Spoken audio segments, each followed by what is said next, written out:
Bonsoir à tout le monde, bonsoir à tous les utilisateurs OneSchool. Donc, je viens dans cette petite vidéo vous montrer la procédure pour l'impression des bulletins et tout ce qui va avec. Donc, dans un premier temps, je dois m'assurer en tant qu'administrateur ou professeur principal, je dois m'assurer que les coefficients et les disciplines sont bien positionnés. Pour le faire, je vais aller dans pédagogie, je vais aller dans discipline série. Je prends le cas par exemple de la sixième. En sixième, vous pouvez voir les différentes disciplines. Anglais, composition française, vous voyez que la composition française ne se fait plus, elle est désactivée. Donc, toutes les disciplines que vous ne faites pas dans votre établissement, c'est le cas par exemple d'histoire, géographie, qui est fermée là, donc vous allez désactiver les deux dernières colonnes. Pour le faire, il faut naturellement désactiver. Vous pouvez avoir besoin de modifier le coefficient. Vous changez le coefficient et c'est bon. Donc, vous vous assurez que toutes les disciplines qui sont faites dans votre établissement sont bien sélectionnées. Une fois ceci fait, je vais aller dans la deuxième étape qui consiste à vérifier l'état de saisie des notes. Je vais revenir là, mais plutôt dans notes. Je vais voir si mes collègues ont déjà saisi les notes. Je vais dans état saisie notes. Une fois, je peux décider d'afficher l'état de saisie de tout l'établissement ou alors par niveau, par classe, par discipline. Ça dépend de vous. Donc, je vais prendre un niveau tel que, par exemple, quatrième. Je vais prendre quatrième. Je vais afficher l'état de saisie des notes de la quatrième. Ça me permet de savoir à quel niveau mes collègues sont. Vous voyez par exemple en quatrième, j'ai en quatrième allemande, vous voyez anglais 6 sur 6. Donc ça veut dire que le collègue a fini, mais il n'a pas publié. Donc lorsque vous voyez non saisi, ça veut dire que quand vous voyez rouge, ça veut dire que l'enseignant n'a même pas posé le curseur. Quand vous voyez l'orange, ça veut dire qu'il est en cours de saisie. Et quand vous voyez publier le vert, ça veut dire que l'enseignant a clôturé sa saisie. Vous pouvez voir là en correction orthographique 6 sur 6, 100% de saisie. Et en EPS, 100% de saisie. Vous pouvez vérifier partout, expression écrite, ainsi de suite. L'expression orale est dispensée. Donc, ça veut dire que l'enseignant ne pourra pas saisir les notes, donc vous pourrez passer. Et il y a l'histoire, vous voyez cette cadence, cette décadence là, cet escalier qui est là, en fait c'est les configurations. Donc, ça veut dire qu'en première séquence, ils font plutôt géographie et en deuxième séquence, ils font histoire. Donc, il y a un enseignant Dormo dans SVT qui a publié ses notes. Donc, vous voyez, vous pouvez vérifier et dès que ceci est bon, vous avez deux possibilités. Soit publier d'abord avant de revenir en arrière, publier d'abord et aller calculer. Soit je viens ici, vous voyez le petit bouton d'engrenage là. Je peux décider de lancer la publication de toutes les disciplines qui sont affichées ou alors je peux choisir certaines. Donc, dès que ceci est fait, je viens, je clique sur Réglages. Donc, je vais sur l'icône d'engrenage là. Je vais prendre spécialement les périodes ouvertes. Je prends les périodes ouvertes. On va me proposer de publier et de calculer les statistiques. Dès que ceci est fait, c'est un peu lourd là. Donc, dans tous les cas, c'est à ce niveau. Vous allez juste valider en cliquant sur enregistrer plus bas. Donc, dès que ceci est fait, je vais aller lancer les calculs. Je vais dans le centre des calculs. C'est bon. Je vais dans le centre de calcul. Et je vais, vous voyez, trimestre. Je n'ai pas besoin de lancer toute l'année. Si je clique par exemple là, ça va lancer le calcul de toute l'année et en fait, ça n'aura pas un problème particulier, mais ça ne vous sert à rien, ça va prendre du temps pour rien. Il est préférable de sélectionner juste, par exemple, si je veux lancer la quatrième espagnole, j'ai besoin de lancer juste le trimestre. Puisque les évaluations ne sont pas utiles, je peux, si vous voulez, vous pouvez lancer les trois. À défaut, vous lancez juste parce que la formule de calcul pour le trimestre, c'est 50% de l'évaluation 1 plus 50% d'évaluation 2. Donc, dès que c'est signe, prenez toujours le soin de cocher là avant de lancer les calculs. Donc, dès que c'est coché, je lance et je démarre. Donc, le calcul va s'opérer en quelques temps. Vous allez recevoir affiché le calcul terminé. Je vais à l'étape suivante. Dans l'étape suivante, je vais imprimer le bulletin. Nous aurons deux types d'impression ici parce que nous avons les deux premiers niveaux, c'est-à-dire 6e, 5e, qui sont là, qui ont un bulletin spécial.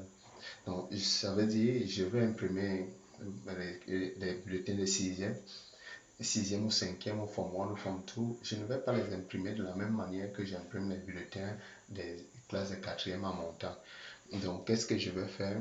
Je vais venir dans Impression, comme c'est le cas, je clique sur Impression divers. Dans Impression divers, je vais sélectionner le bulletin trimestriel. Par défaut, c'est le bulletin modèle, le nouveau modèle de bulletin qui est là. Donc, je vais sélectionner par exemple quelques élèves. Je vais prendre au hasard. Je peux sélectionner les élèves d'une classe. Donc, dans ce cas, je prends 6e. Je vais prendre deux élèves. Je coche là. Je sélectionne. Dès que ceci est fait, vous pouvez constater que l'élève a trois élèves là, je peux les afficher pour voir.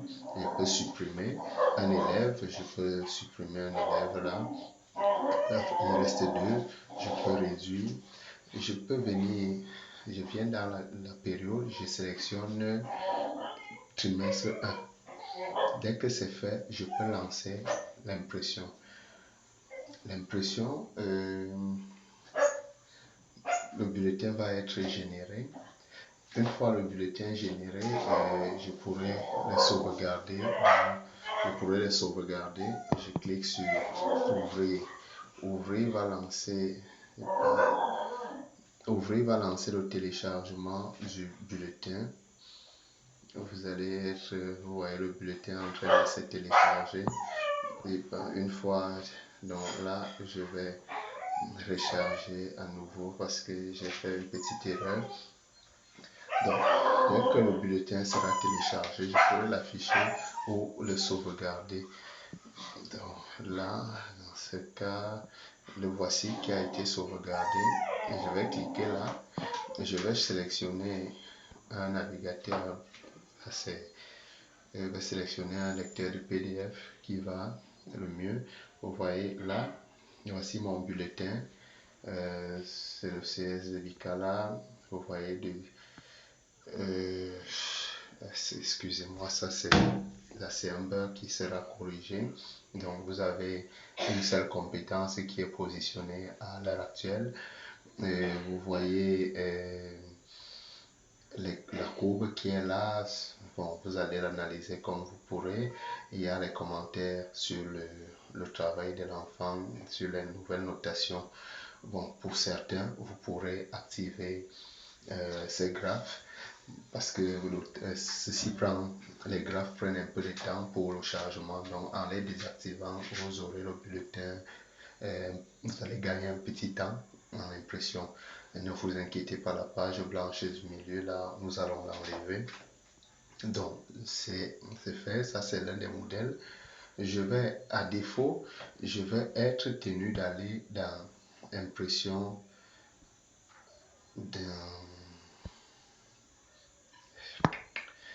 je vais être tenu d'aller dans impression admin. L'autre modèle de bulletin pour le classique, je vais venir dans impression admin. impression admin, qu'est-ce que je vais faire? Je vais sélectionner le type de bulletin, c'est-à-dire trimestriel.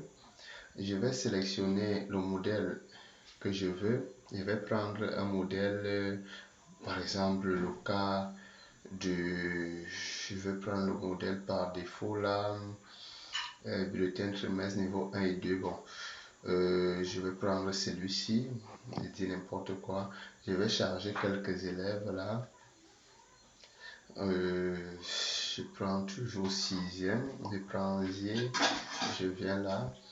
Ici, je prends la période, je vais prendre trimestre 1. Dès que c'est fait, je vais lancer le téléchargement du bulletin.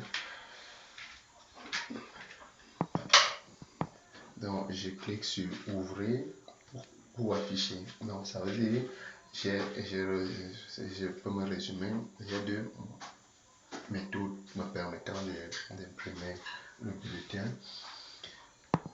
La première méthode, c'est pour les bulletins nouveaux modèles, et la deuxième méthode, c'est pour les bulletins classiques. Dans les bulletins classiques ici, je viens là. Vous pourrez voir, ça c'est le bulletin classique. Là, c'est le bulletin classique. Nous allons désactiver aussi le graphe. Dans le bulletin classique, vous allez... ne vous inquiétez pas, nous allons corriger le petit bug qui est là d'ici la soirée, là tout à l'heure. Donc, après avoir fait ceci, je peux imprimer, puisque j'ai déjà fini avec la classe, je peux générer les tableaux d'honneur de cette classe, ou alors je peux générer les tableaux d'honneur de tout l'établissement. Pour cela, je vais entrer sur le filtre là, et je vais sélectionner la période. La période ici, c'est trimestre 1. Ceci va me permettre de filtrer tous les bulletins qui répondent à un certain critère. Donc, je vais venir au niveau de la moyenne mine. Je vais mettre par exemple 12 de moyenne. Dès que je positionne 12, vous voyez actuellement nous sommes à 51. Nous sommes à 51 sur 61. Donc ici, dès que je vais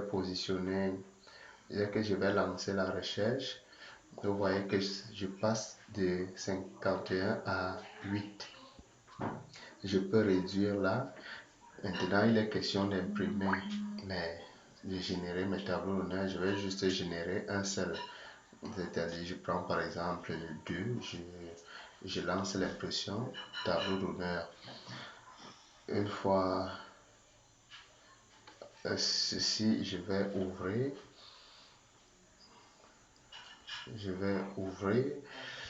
Et là, j'ouvre. J'ai mes deux tableaux d'honneur. Vous allez nous pardonner pour peut-être le design si cela ne vous pose pas un problème. Donc, j'ai fini avec les tableaux d'honneur. Je peux aussi dans la classe aller générer le PV de notes, le procès verbal de notes pour archive. Donc, je viens là, PV de notes calculées. Pourquoi PV de notes calculées? Parce que avant de calculer, vous pouvez imprimer le PV de notes brut. Une fois les calculs terminés, vous pouvez donc maintenant lancer le calcul, le procès verbal de notes calculées. Donc, je viens là, je prends par exemple le trimestre 1. Je vais sélectionner la 6e, je clique sur liste des notes. J'aurai ceci, vous allez voir maintenant, je lance l'impression. Je peux décider d'afficher avec détail. Avec détail, ça veut dire qu'on va m'afficher les deux séquences, les notes dans chaque discipline. L'élève aura deux notes, une note pour la première séquence et une autre pour la deuxième. Donc, je vais mettre là. Je clique sur ouvrir. Je vais ouvrir le procès verbal. Une fois ouvert, vous voyez le procès verbal est là. Vous voyez, j'ai sélectionné avec détail. Donc, ça veut dire ici, vous voyez l'élève entier Anzier a eu 11 de moyenne, 11,13, il est 6e. En première évaluation, il a eu 9,95 et en deuxième évaluation, il a eu 13, 12, 13. Donc, si vous prenez ça, ces notes, vous voyez que première évaluation, c'est 13 et deuxième évaluation, c'est 8,75 en anglais. Vous pourrez voir à la fin, le total des points, le total des coefficients, les absences de chaque élève. Donc, une fois ceci fait, vous pouvez imprimer ce procès verbal. Dans certains cas, il est nécessaire d'imprimer le procès verbal bien avant et de l'afficher devant les salles de classe de manière à ce que les élèves puissent justifier leurs absences avant de continuer la procédure. Mais dans ce cas spécial, vous pouvez l'utiliser juste comme archive. Donc, je ne vais pas... La vidéo a été très longue, donc je vais vous souhaiter bonne continuation. Merci.